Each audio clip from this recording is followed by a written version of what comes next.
사랑하는 여러분, 우리는 신앙생활을 하면서 종종 이렇게 말하거나 생각하기가 쉽습니다. 성령을 더 받아야 합니다. 아니면 성령을 많이 받아야 합니다. 그래서 더 받아야지, 많이 받아야지 뭔가 제대로 신앙생활을 할 수가 있고 또 제대로 하나님의 일을 감당할 수 있다라고 생각을 하기가 쉽습니다. 하지만 우리가 이렇게 말할 때 우리는 성령님을 무엇으로 생각하고 있는 것일까요? 많이 받으면 좋은 것, 아니면 어떤 축적 가능한 힘, 이런 생각 가운데서 우리가 더 많이 받아야 된다, 그런 생각을 할 수가 있을 것입니다. 그런데 오늘 본문을 깊이 이해하고 묵상하면서 우리가 그런 생각을 근본부터 새롭게 할 수 있기를 기원합니다. 오늘 본문 말씀의 흐름을 생각해 보면 요한복음 3장 22절부터 36절까지 예수님께 대한 세례 요한의 마지막 정언의 말씀이 나옵니다. 그 세례 요한의 정언의 상황은 요한의 제자들이 예수님의 사역이 흥왕해 가는 것을 보면서 불안해하는 상황입니다. 심지어 이렇게 이야기합니다. 다 예수님께 갑니다.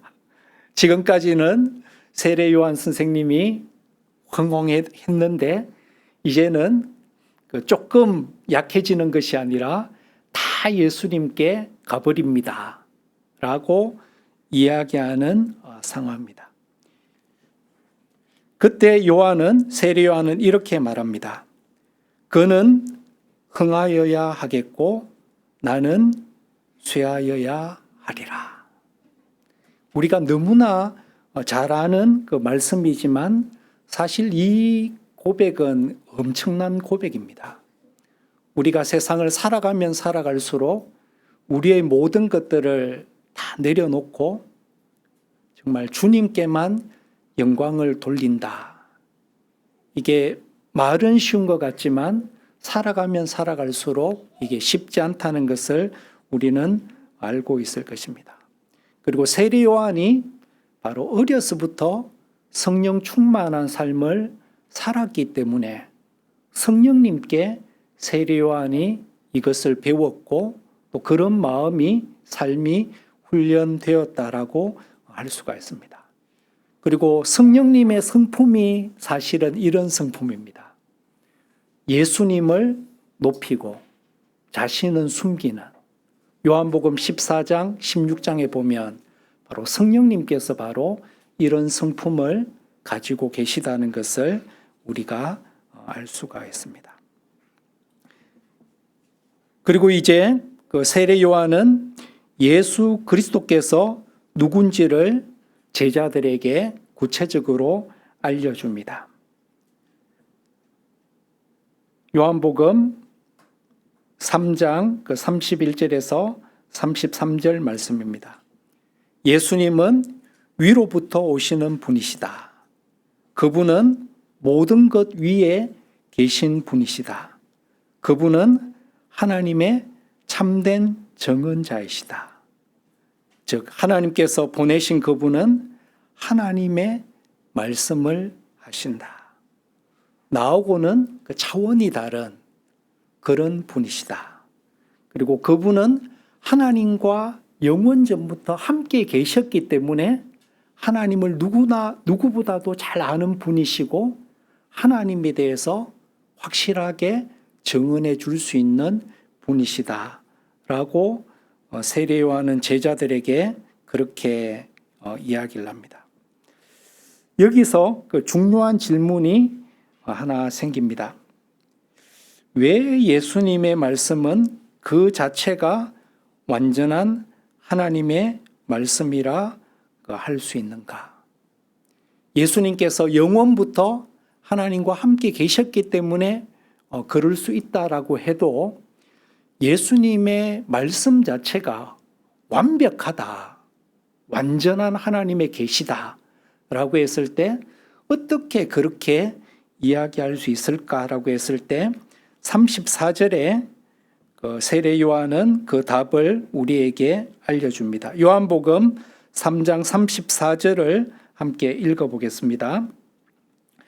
하나님이 보내시는 이는 하나님의 말씀을 하나니 이는 하나님이 성령을 한량없이 주심이니라. 헬라어로 보면 이렇게 되어 있습니다. 하나님께서 예수님께 성령을 측정 기준으로부터 분량으로부터 혹은 청량이라는 방식으로 주신 게 아니다. 그래서 우에크메투루라는 그 표현인데 이거는 우라는 것은 아니다라는 뜻이고 에크는 뭐로 붙고 메트루는 여러분 영어에 보면 미터, 그래서 어떤 방식, 어떤 청량의 단위, 그래서 그걸 그대로 해석하면 어떤 청량의 방식으로 주신 게 아니다. 이건 청량의 차원하고는 훨씬 능가하는 그런 방식으로 성령님을 주셨다라고 이해를 할 수가 있습니다. 그런데 우리 개역 개정 성경에는 이것을 한량없이 부어주셨다, 한량없이라고 그렇게 번역을 하고 있습니다. 그런데 이것이 틀렸다라고는 할 수는 없겠지만 좀 보완이 필요한 번역이라고 할 수가 있습니다. 왜냐하면 한량없이라는 그 한국어 단어는 우리가 어떤 게 생각이 납니까? 많이, 엄청 많이, 끝이 없을 정도로 많이, 헤아릴 수 없을 정도로 많이. 그래서 뭔가 이렇게 양을 생각하게 하는 그런 어떤 번역이기 때문에 어쩌면은 더 좋은 번역이 있으면 좋겠다라는 생각을 해보게 됩니다. 여기서 제가 여러분에게 강조하고 싶은 점은 뭐냐면 우리가 성령님께서 어떤 물질이 아니라 인격이라는 사실을 기억해야 한다는 사실입니다. 그래서 우리가 한량없이라고 이 본문을 이해한다고 할지라도 이 구절을 성령님의 양이 아니라 성령님을 더 많이 받는다라고 이해하는 것이 아니라 성령님의 사역을 충만하게 누려야 된다. 성령님의 인격이 아니라 성령님의 사역의 그런 풍성함으로 이해를 하는 것이 좋다라고 하겠습니다. 이런 부분이 잘 이해가 안 되시면 스스로에게 이런 질문을 던져보셔도 좋습니다. 성령님은 몇 퍼센트 받을 수 있는 분이신가? 예수님은 100%, 나는 한 30%, 10%, 또 되게 이렇게 영적으로 뛰어난 분 같은 경우에는 한 70%, 80%. 그렇게 우리가 이해하는 것은 뭔가 문제가 있는 것 같죠. 그리고 이것을 만약 신학적으로 이렇게 이야기하면 심지어는 이단으로까지도 취급이 될 수 있는. 그래서 성령님은 100%, 30%, 70% 절대 이렇게 받을 수 있는 분이 아니라는 것을 기억해야 됩니다. 성령님께서는 물질이 아니라 인격이시기 때문에 결코 그런 식으로 나누어질 수 있는 분이 아니시다. 그렇게 나누어서 받을 수 있는 분이 아니시다라는 것을 꼭 기억할 수 있기를 바랍니다. 그래서 앞에서 제가 지금까지 설명드린 사실을 기억하면서 34절 본문을 예수님과 성령님의 관계성으로 이해해 보면 이렇습니다. 예수님께서는 늘 내주하신 성령님과 항상 온전한 일치 가운데 사신 삶 속에서 자신의 전 존재와 자신의 전생애 속에서 성령님과 함께 성령님 안에서 사셨습니다. 그래서 성령님의 역사가 예수님 안에서는 조금도 가려짐이 없이 온전히 드러나셨습니다. 예수님이 그 인성으로 완전히 성령님을 의지하고 순종하는 삶을 사셨기 때문에 바로 성령님의 역사가 예수님의 삶 가운데 100% 완전하게 드러나셨습니다. 그래서 예수님의 말씀은 곧 하나님의 말씀입니다. 예수님이 말씀하신 것은 100% 하나님의 말씀입니다. 성령님이 더해져서 예수님의 말씀이 완전해진 것이 아니라 성령님과 조금도 어긋남이 없이 사신 삶 속에서 그 완전한 말씀이 드러난 것입니다. 다시 한번 말씀드립니다. 요한복음 3장 34절 말씀을 잘못 이해하면 이렇게 됩니다. 예수님은 성령을 많이 받으셨고 우리는 적게 받았다. 이렇게 이해하는 것은 완전히 잘못 이해하는 것입니다. 성령님은 나누어지는 어떤 물질이 아닙니다. 성령님은 인격이십니다. 그러면 성경에서는 왜 종종 성령님을 비유적으로 설명할까요? 상당한 오해의 여지가 있는데도 불구하고 성령님을 설명할 때 왜 다양한 비유적인 표현을 사용할까요? 예를 들어서 물처럼 흐른다, 생수의 강이 흘러나온다, 아니면 불처럼 임한다, 또 물처럼 우리를 새롭게 한다, 또 바람처럼 분다, 또 충만하다, 또 아니면 비둘기같이 임한다. 이런 비유적인 표현으로 왜 성경은 이게 상당한 오해가 생길 수 있는 비유적인 표현인데 왜 이렇게 성령님의 역사를 설명하고 있을까요? 그 이유는 분명합니다. 존 칼빈이 설명한 것처럼 하나님께서는 우리가 이해할 수 있도록 자신을 한없이 낮추어서 설명하기 때문입니다.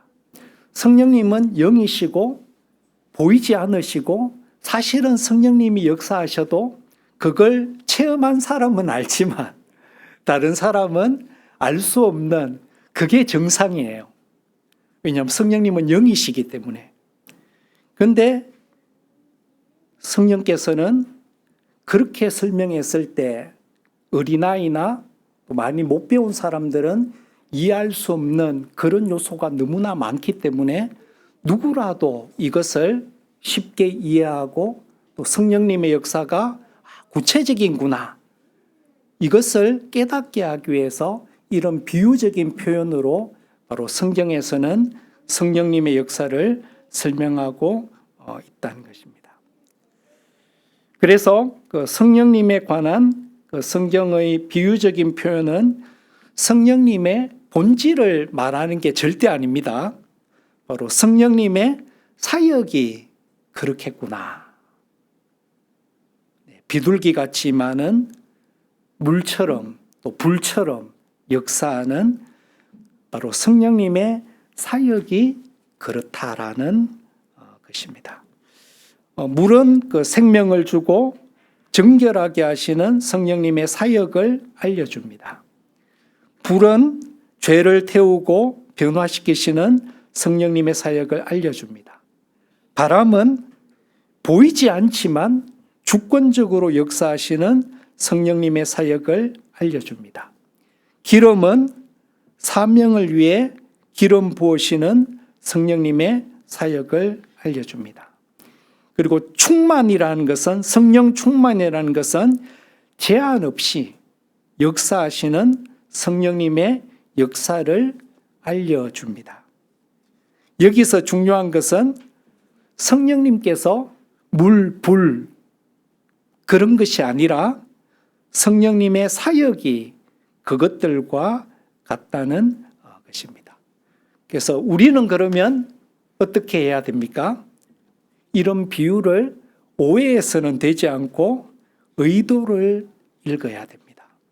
우리가 어린아이 같은 신앙일 때는 그렇게 생각을 했을지라도 이제 신앙이 자라가면서 우리는 성령님은 보이지 않는 분이고 역사하셔도 사실 그것을 설명하기 한없이 어려운데 왜 이런 비유를 통해서 우리에게 성령님의 역사를 알려주셨을까?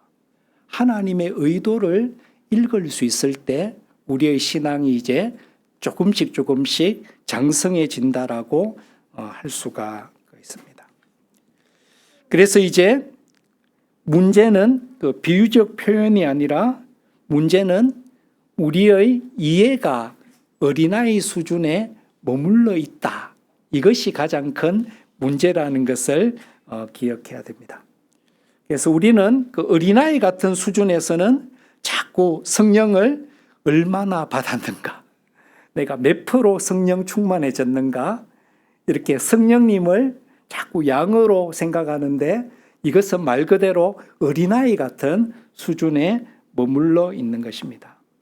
그런데 성경은 성령님께서 어떻게 역사하는지, 성령님의 역사가, 그 사역이 어떤 것인지를 우리에게 설명을 해줍니다. 그래서 우리는 그 비유에 머무르지 말고 바로 그 의도를 읽을 수 있어야 됩니다. 다시 그 34절 본문으로 돌아가겠습니다. 34절이 오늘 설교의 핵심입니다. 예수님께서 성령님을 청량이라는 방식으로 주지 않으셨다라는 말씀의 의미를 다시 한번 생각해 보겠습니다. 이것은 본질적으로 많은 양의 혹은 무한한 양의 성령을 주셨다는 의미가 아닙니다. 이것은 성령님의 사역이 그리스도 안에서 제한 없이 완전히 나타났다라는 의미입니다.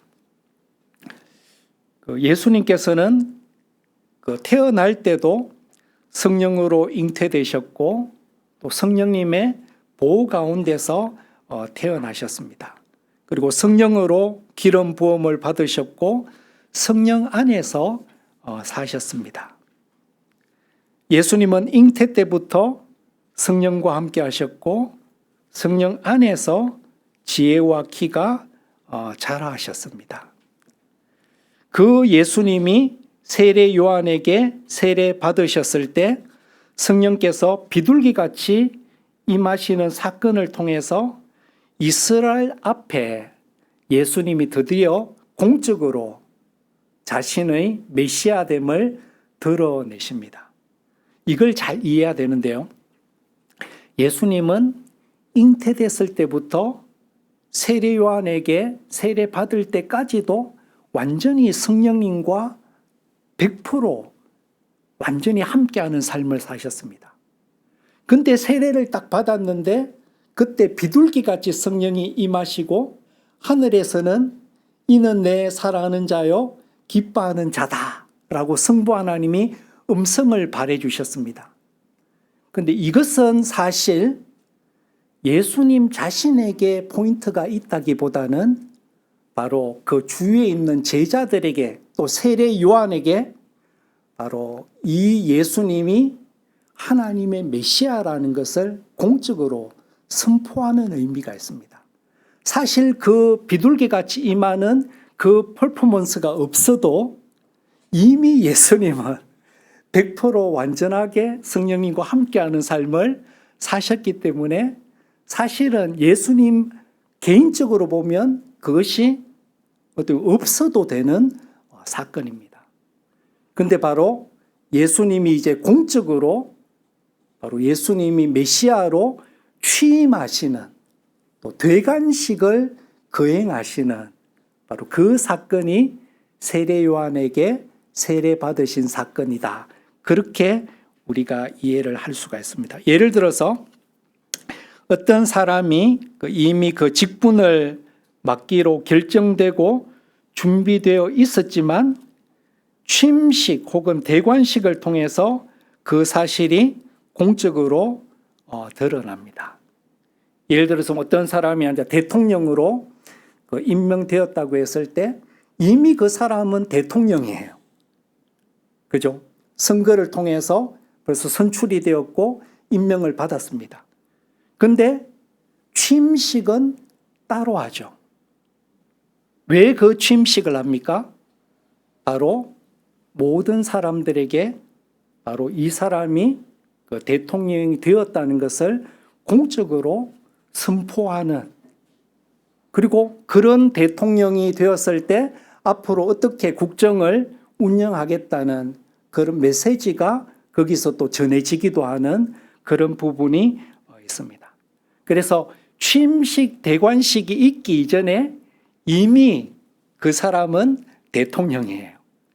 예수님도 세례 요한에게 세례를 받고 성령이 비둘기같이 임하고 하늘이 음성이 이는 내 사랑하는 자요 기뻐하는 자 음성이 발해지기 전에 이미 예수님은 완전히 성령 충만한 그런 분이셨고 바로 하나님께 사랑받고 기뻐하는 자로 태어날 때부터 계속 그렇게 살아오셨던 것입니다. 이처럼 예수님의 세례는 성령님과의 관계가 시작된 사건이 아니라 이미 성령 안에 계신 그리스도께서 공적 사명을 시작하시면서 바로 메시아로 공적으로 드러난 그 사건입니다. 그리고 이렇게 잘 예수님의 성령님과의 관계를 잘 이해를 하면 오순절 성령 강림 사건도 여러분이 정확하게 좀 이해를 할 수가 있습니다. 성령님은 보이지 않는 분입니다. 역사하실 때도 여러분들도 만약 개인적으로 어떤 성령 체험을 했다고 하면 나는 그걸 알지만 바로 옆에 자고 있는 아내나 남편은 모릅니다. 내가 설명을 해줘야지. 그래서 성령님은 보이지 않는 분이시고 또 성령님의 행하시는 역사 자체는 너무나 신비로운 그런 성격을 가지고 있습니다. 근데 오순절 성령 강림 때는 어떻습니까? 급하고 강한 바람 같은 소리, 이게 엄청난 그 퍼포먼스가 행해지고 있는 거예요. 그리고 또 방언 사건도 있었고, 그리고 모든 사람들이 불의 혀같이 갈라지는, 근데 사실은 이런 것들이 없어도 되는 거예요. 근데 하나님께서 바로 예수님께서 약속하신 성령이 오순절날 부어졌고 바로 그때 신약교회가 탄생했다는 것을 하나님께서 성령께서 그걸 거기에 있는 모든 사람들에게 보여주고 듣게 하고 바로 그 누구도 부인하지 못하게끔 그 놀라운 장면을 만드시는 거예요. 성령님은 보이지 않고 들리지 않고 너무나 신비로운 분인데 바로 그 자리에서는 그 장면을 만드시는 겁니다. 왜냐하면 거기에는 바로 메시지가 있는 거예요. 바로 신약교회가 탄생했다. 예수님이 계속해서 제자들에게 내가 약속한 성령을 보내줄 것이다. 그 성령이 나면 너희가 권능을 받고 바로 나의 증인이 될 것이다. 계속 이렇게 약속을 하셨는데 그 약속이 이루어졌다는 것을 바로 그 사도행전 2장에서 바로 보여주고 있는 것입니다. 그래서 우리가 성령님의 본질적인 그 성격과 성품과 또 성령님의 사역이 일어나는 것을 잘 구별해서 이해하는 것이 그 성령님을 이해하는데, 성령님의 역사를 이해하는데 가장 중요한 열쇠가 된다는 것을 여러분이 꼭 기억하시기를 바랍니다. 이제 오늘 본문 요한복음 3장 34절을 다시 한번 보겠습니다. 여기서 세례 요한이 증언하는 바 예수님의 말씀이 완전한 이유는 성령이 더해졌기 때문이 아니라 예수님께서 처음부터 끝까지 성령님과 함께 성령님 안에서 말씀하시고 사셨기 때문입니다. 그래서 예수님의 말씀은 곧 하나님의 말씀이고 예수님의 삶은 완전한 순종의 삶입니다. 그래서 이러한 그 말씀을 이제 우리 삶에 한번 적용을 해보겠습니다. 사랑하는 성도 여러분, 우리의 삶을 돌아봅시다. 우리는 자주 이렇게 말하지 않았습니까? 성령이 더 필요합니다. 내가 이렇게 무미건조하게 또 이렇게 부족하게 살아가는 것은 성령을 덜 받았기 때문이다. 성령을 더 받아야 됩니다. 이렇게 우리가 생각을 했다면 이제 이 시간부터는 그런 생각을 내려놓을 수 있기를 바랍니다. 성경은 우리에게 이렇게 묻습니다. 성령님이 부족한지 아니면 너가 온전히 의지하고 순종하지 않고 있느냐? 성령이 부족하냐? 아니면 너희 믿음과 순종이 부족한 것이냐? 명심하십시오. 성령 충만은 더 받는 것이 아니라 더 많이 의지하고 더 많이 신뢰하고 더 많이 순종하는 것입니다. 더 많이 축적하는 것이 아니라 더 깊이 관계하는 것입니다. 따라서 사도 바울은 갈라디아서 5장 16절에서 이렇게 고면합니다. 내가 너희에게 이르노니 너희는 성령을 따라 행하라. 그리하면 육체의 욕심을 이루지 아니하리라. 성령을 더 받아라 이렇게 이해하지 않고 바로 성령을 따라 행하라. 그리하면 육체의 욕심을 이루지 아니하리라. 그렇다면 사랑하는 여러분, 이제 우리는 한 가지 중요한 질문 앞에 서게 됩니다. 우리는 성령께 더 의지하고 더 순종하며 살아갈 때 우리의 삶에는 어떤 일이 일어날까? 우리가 성령님께 의지하고 순종한다고 해서 성령을 더 많이 받는 건 아닙니다. 왜냐하면 성령님은 인격이시고 예수님을 우리가 믿고 있다면 이미 성령께서는 우리 안에 거하십니다. 30%, 50%가 아닙니다.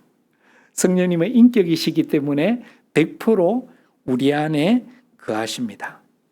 중요한 것은 이것입니다. 우리가 성령님께 의지하고 순종할수록 이미 우리 안에 계신 성령님의 사역이 더 깊고 풍성하게 드러난다는 것입니다. 성령의 차이가 아니라 바로 우리의 믿음과 순종의 차이입니다. 성령님은 언제나 동일하십니다.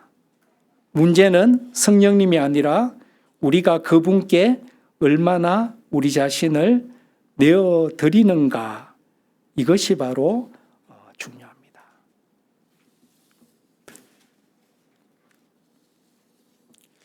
우리가 성령님께 믿음으로 우리 자신을 온전히 내어드린다고 했을 때 어떤 일이 일어날까?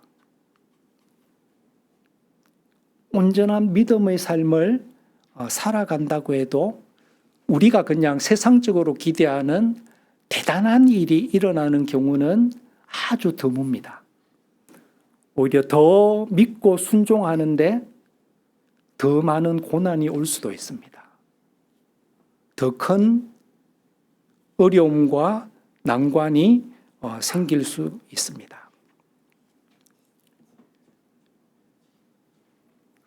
우리가 성령님을 더욱 의지하고 순종할 때 그럼에도 불구하고 우리의 마음이 더 민감해집니다. 말씀이 고난 가운데서도 더 밝히 보입니다. 죄가 더 분명하게 보이고 하나님과의 교제가 더 깊어집니다.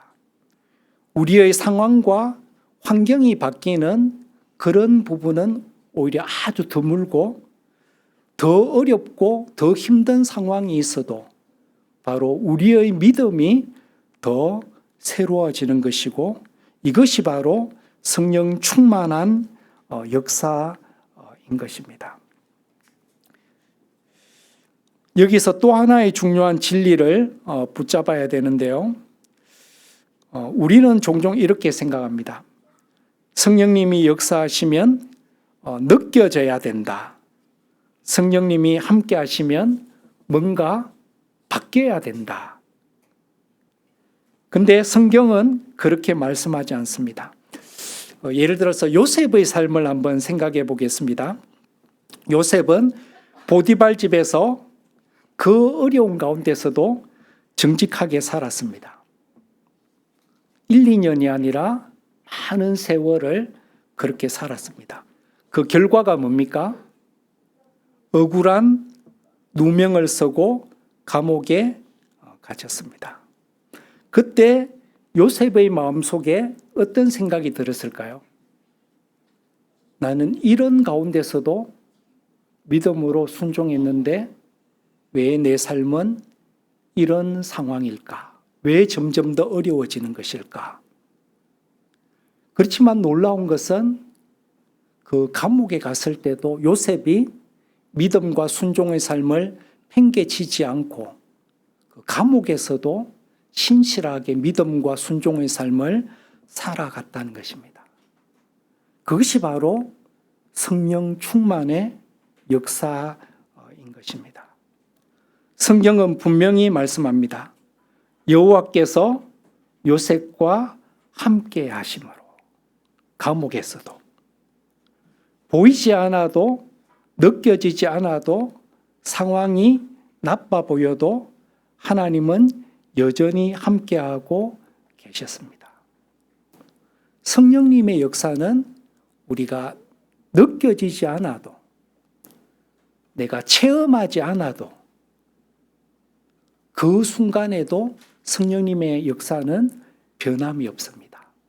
그래서 우리가 온전한 믿음과 순종의 삶을 살아간다라고 했을 때 우리가 어떤 체험을 하고 변화가 생기는 일도 가끔 있을 수 있겠지만 느껴지지 않고 보이지 않고 더 어려운 상황이 계속될지라도 바로 그 가운데서도 성령님의 역사는 놀랍게 일어나고 있다는 것을 우리는 믿어야 됩니다. 예수님께서 의심 많은 도마에게 하신 요한복음 20장 29절 말씀을 기억하십시오. 너는 나를 본고로 믿느냐? 보지 못하고 믿는 자들은 복되도다 하시니라. 여러분, 우리가 믿음 가운데서 어떤 성령의 역사를 체험할 수도 있지만 체험을 통해서 믿는 신앙은 오히려 어린아이 같은 신앙입니다. 너는 나를 본고로 믿느냐? 보지 않고 믿는 자는 더 복되도다. 우리가 말씀을 읽고 또 말씀을 듣고 우리가 말씀을 붙들고 살아갈 때 이것이 너무나 평범해 보이지만 우리가 이 말씀을 붙들고 살아가는 이 믿음이 예수님은 더 복되도다. 더 복되도다. 그 속에 더 놀라운 역사가 있다라는 것입니다. 사랑하는 성도 여러분, 성경은 그 풀은 마르고 꽃은 시든다고 말씀하면서 그 배후에 하나님의 영의 역사, 성령님의 역사가 있음을 보여줍니다. 우리는 흔히 성령님을 살리시고 회복하시는 분으로 생각하지만 성령님께서는 동시에 우리의 교만과 자기의의를 꺾으십니다. 우리의 헛된 의지와 자랑을 마르게 하십니다. 이것은 파괴를 위한 파괴가 아니라 참된 생명을 위한 거룩한 비움입니다. 성령님께서 우리를 낮추시고 무너지게 하실 때 비로소 우리는 하나님만을 의지하는 자리로 나아가게 되고 그때 진정한 생명과 회복이 시작됩니다.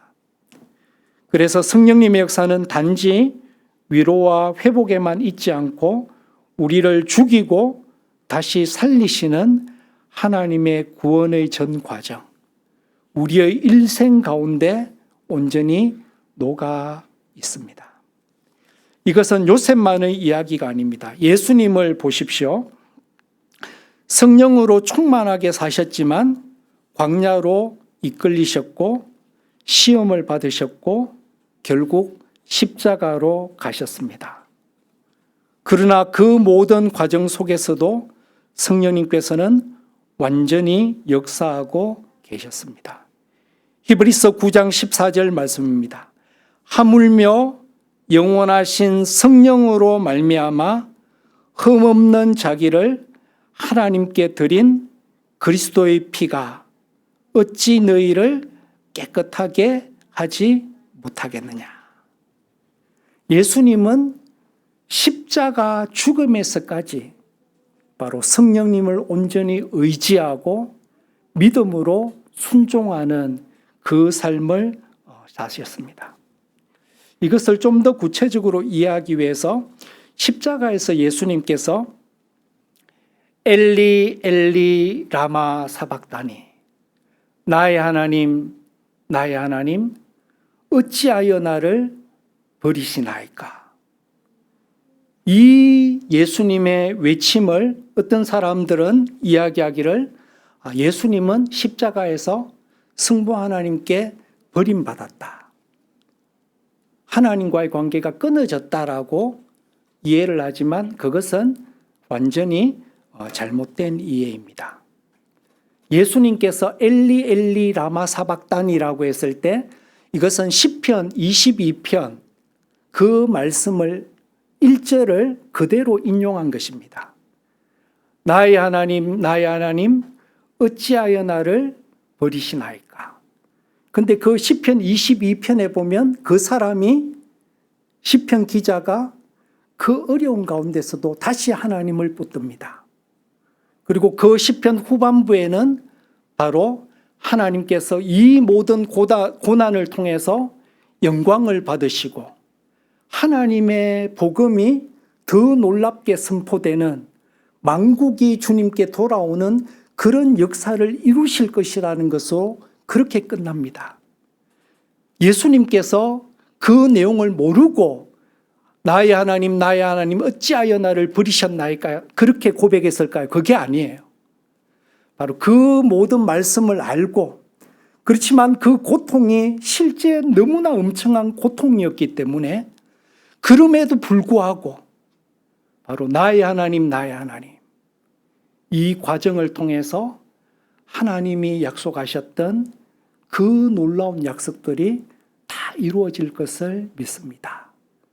그 내용이 그 부르짖음 가운데 다 같이 포함되어 있는 것입니다. 그렇기 때문에 예수님께서 그 바로 다음에 나의 아버지 내 영혼을 아버지께 부탁합니다. 완전히 신뢰하는 그리고 마지막에는 다 이루었다. 그리고 이제 운명을 하십니다.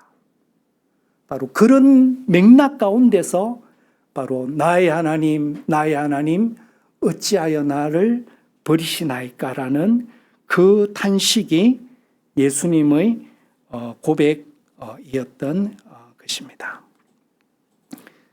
그 십자가의 상황 가운데서도 성부 하나님은 여전히 예수님과 함께 계셨고 성령께서는 끝까지 예수님을 도우시고 계셨다. 하물며 영원하신 성령으로 말미암아 흠없는 자기를 하나님께 드린 그리스도의 피가 바로 끝까지 성령님과 100% 온전히 함께하는 그 삶을 예수님께서는 살아가셨다는 것입니다. 이제 우리는 이 두 가지를 함께 붙잡아야 됩니다. 첫째, 우리가 의지하고 순종할수록 성령님의 역사는 더 깊이 나타난다. 둘째, 보이지 않아도 느껴지지 않아도 성령님은 여전히 역사하고 계신다. 예수님의 십자가에서도 가장 고통스럽고 인간적으로 보면 사람들이 보기에 버림받았다라고 할 수 있는 그 상황에서도 가장 놀랍게 성령께서는 예수님과 함께 계셨고 예수님을 붙들어주고 계셨던 것입니다. 사랑하는 여러분, 여러분의 삶 속에서도 응답되지 않는 것 같은 기도, 이해되지 않는 상황, 억울한 순간, 아무 느낌 없는 시간이 있을 것입니다. 그때 우리는 이렇게 생각합니다. 하나님이 안 계신 것 같다. 성령님이 나와 함께 하지 않는 것 같다. 그러나 오늘 말씀은 분명히 말씀합니다. 그때가 바로 성령께서 깊이 일하시는 시간일 수 있다. 가장 놀랍게 성령님의 역사가 체험되는 시간일 수 있다. 사랑하는 여러분, 성령님은 느껴지실 때만 계신 분이 아니고 상황이 좋을 때만 역사하시는 분이 아닙니다. 보이지 않을 때도 느껴지지 않을 때도 여전히 변함없이 일하시는 인격이신 분이십니다. 하나님은 오늘 우리에게 묻고 계십니다. 너는 성령을 더 받으려고 하느냐? 아니면 성령님을 더 의지하고 더 순종하려고 하느냐? 성령님은 이미 성경대로 예수 그리스도를 믿는 우리 그리스도인들과 함께 계십니다. 100% 함께 계십니다. 그러나 의지하고 순종하는 자 안에서 그분의 역사는 깊어집니다.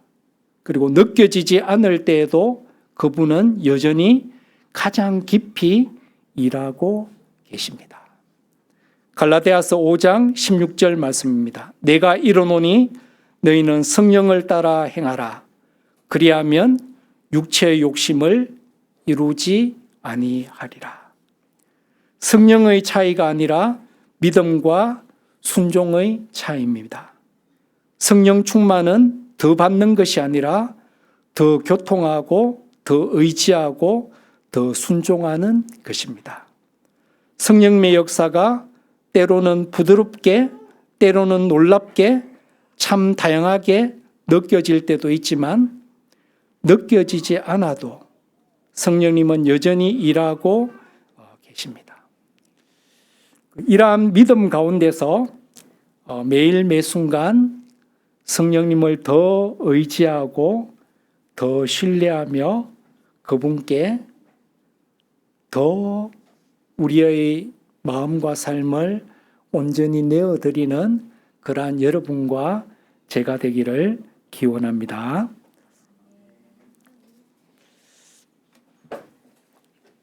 제가 마침 기도를 하겠습니다. 하나님 우리 아버지, 우리가 성령님을 오해하지 않게 하시고 성령님을 인격으로 알고 우리 안에 계신 성령님과 더욱 깊은 교제를 나누고 성령님을 더욱 의지하고 성령님께 더욱 순종하는 삶을 살게 하옵소서.